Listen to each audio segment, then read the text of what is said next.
Party వ్యతిరేక కార్యకలాపాలకు పాల్పడుతున్నామని గౌరవ స్పీకర్ గారు అనర్హత వేటు వేసినట్టు పత్రికల్లో చూసా. నాకు ఇంకా వారి ఉత్తర్వులు లిఖితపూర్వకంగా అందలేదు.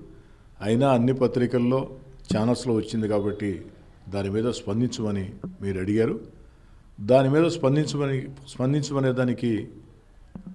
స్పందించేదానికి ఏమీ లేదు. ఎందుకంటే వైఎస్ఆర్ కాంగ్రెస్ పార్టీ ఏడాది క్రితమే మమ్మల్ని సస్పెండ్ చేసింది. మమ్మల్ని వైఎస్ఆర్ కాంగ్రెస్ పార్టీ సస్పెండ్ చేసిన తర్వాత ఈరోజు కొత్తగా పార్టీ వ్యతిరేక కార్యకలాపాలు అన్న ఆరోపణే అది అసమంజసం.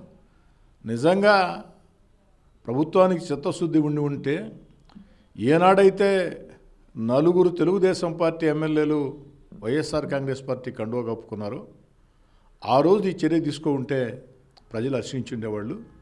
ఆ రోజు ఈ చర్య మీరు తీసుకోలేదు.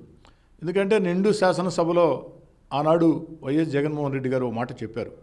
ముఖ్యమంత్రిగా నిండు శాసనసభలో తొలి శాసనసభ సమావేశాల్లో గౌరవ ముఖ్యమంత్రి జగన్ గారు చెప్పిన మాట ఏమిటంటే, నేను ఏ ఒక్కరిని పార్టీలో చేర్చుకోవాలన్నా వారి శాసనసభ సభ్యత్వాలకు రాజీనామా చేసి రావాలని చెప్పి కొన్ని రోజులు గడవక ముందే నలుగురు తెలుగుదేశం పార్టీ ఎమ్మెల్యేలకి వైఎస్ఆర్ కాంగ్రెస్ పార్టీ కండువాలు కప్పిన వ్యక్తులు.